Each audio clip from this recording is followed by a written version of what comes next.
నమస్కారం. Packaged food industry గురించి ఇటీవల వచ్చిన ఒక ఆసక్తికరమైన వీడియో విశ్లేషణ చూశాను. దాని గురించి ఈరోజు లోతుగా మాట్లాడుకుందాం. నమస్కారం. అవును, ఆ వీడియోలో కొన్ని కీలకమైన ఆరోపణలున్నాయి కదా. అవును, ఒక కోర్టు సీన్లాగా తీశారు దాన్ని. అందులో చెప్పిన ముఖ్య విషయాలేంటో చూద్దాం. తప్పకుండా. ఆ విశ్లేషణ ముఖ్యంగా 3 పాయింట్స్ మీద ఫోకస్ చేసింది. మొదటిది ఆహారంలో దాచిపెట్టిన రసాయనాలు. రెండోది మనల్ని తప్పుదారి పట్టించే లేబులింగ్, ప్రకటనలు. ఇంకా మూడోది పిల్లలపై వీటి ప్రభావం. సరే, అంటే ఆ వీడియోలో చెప్పిన సమాచారాన్ని మన యథాతథంగా చూద్దాం, మన అభిప్రాయాలు కాకుండా. ఖచ్చితంగా. నిష్పక్షపాతంగా ఆ సోర్స్ ఏం చెప్తుందో చూద్దాం. ఓకే, మరి ఆ మొదటి ఆరోపణతో మొదలు పెడదామా? దాచిన రసాయనాలంటున్నారుకుండా. అవును, వాళ్ళేం చెప్పారంటే, ఇప్పుడు చూడండి, మనం ఇంట్లో చేసిన కేక్ అయినా అరటిపండైనా 1-2 రోజుల్లో పాడైపోతుంది. నిజమే. కానీ షాపుల్లో కొన్న బిస్కెట్లు, కేకులు నెలల తరబడి ఫ్రెష్గా ఉంటాయి. ఎలా ఎలా అంటే అందులో ఏవో కలుపుతారు కదా. అదే రసాయనాలు, ప్రిజర్వేటివ్స్ అంటారు కదా, ఇవి ఆహారం పాడవకుండా ఆపుతాయి. ఉదాహరణకి ఏమైనా చెప్పారా ఆ వీడియోలో? చెప్పారు. కాల్షియం ప్రోపియోనేట్నొకటి, ఇది బ్రెడ్ కేక్స్లో వాడతారట. ఇంకోటి సోడియం బెంజోయేట్, ఇది కెచప్, సాఫ్ట్ డ్రింక్స్లో ఉంటుంది. ఇవి ప్రభుత్వం ఓకే చేసినవేనా? అవును, ప్రభుత్వం అనుమతి ఉంది. కానీ ఆ వీడియో ప్రకారం కొన్ని రీసెర్చ్లేం చెప్తున్నాయంటే, వీటి వల్ల లాంగ్ రన్లో డయాబెటీస్, ఊబకాయం లాంటివి రావచ్చు. ఓహో, సోడియం బెంజోయేట్ గురించి ఇంకేదో కూడా అన్నట్టు గుర్తుంది. విటమిన్ సితో కలిస్తే? అవును, ఆ పాయింట్ కూడా హైలైట్ చేశారు. సోడియం బెంజోయేట్, విటమిన్ సి కలిస్తే బెంజీన్ అనే కెమికల్ ఫామ్ అవుతుందని, అది క్యాన్సర్ కారకమయ్యే ఛాన్స్ ఉందని చెప్పారు. అంటే ఆహారం సహజంగా పాడైపోవాలి, అలా కాకుండా ఆపినదాన్ని తినడం ఎంతవరకు సేఫ్ అనేది ప్రశ్న అన్నమాట. కరెక్ట్, అది వాళ్ల వాదన. సరే, ఇది మొదటిది.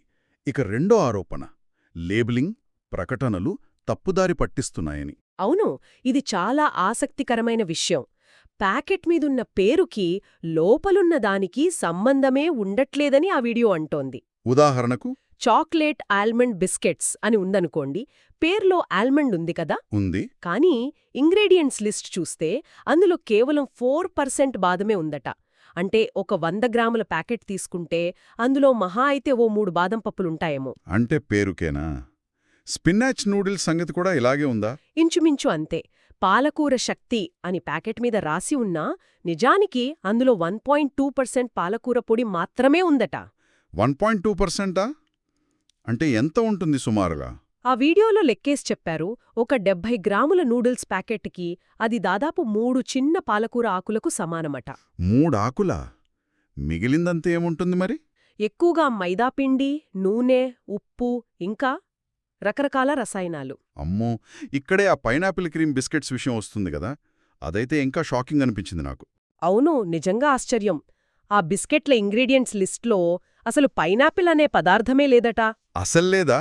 మరి పైనాపిల్ ఫ్లేవర్ ఎలా వస్తుంది? ఆర్టిఫిషియల్ ఫ్లేవర్, పైనాపిల్ వాసనొచ్చే రసాయనం, ఇంకా పసుపు రంగు. అంటే అసలా పండు లేకపోయినా దాని పేరు వాడేయడం, కలర్సు, ఫ్లేవర్స్తో మాయ చేయడం అన్నమాట. అదే, ఈ పద్ధతులనే ఆ విశ్లేషణ ప్రశ్నించింది. చాలా ఆలోచించాల్సిన విషయం. ఇక మూడో పాయింట్కి వస్తే, పిల్లలను టార్గెట్ చేస్తున్నారు, వాళ్లకి వ్యసనంగా మారుస్తున్నారు అంటున్నారు. ఇది మరీ సీరియస్ కదా? నిజమే, ఇది చాలా ఆందోళన కలిగించే విషయం. పిల్లలు ఈజీ టార్గెట్ కదా వాళ్లకి.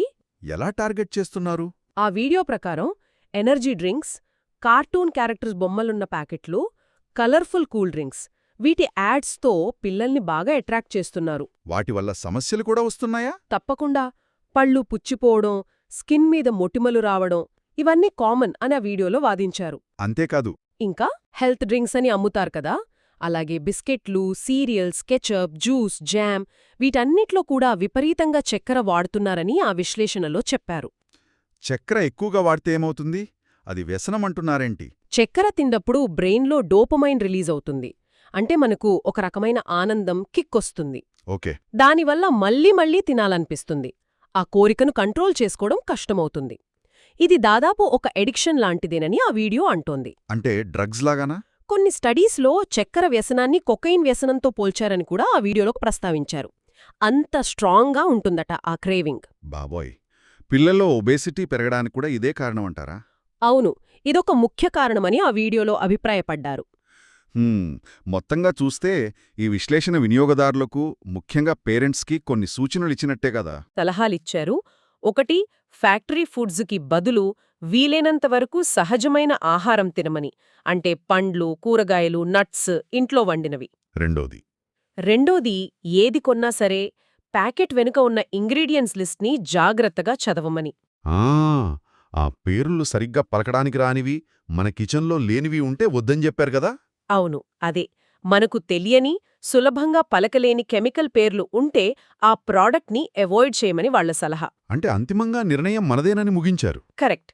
వాళ్లు సమాచారమిచ్చారు, ఇక ఏది తినాలో, ఏది మానేయాలో మనమే తేల్చుకోవాలి. ఇదంతా విన్న తర్వాత నాకో ప్రశ్న వస్తోంది.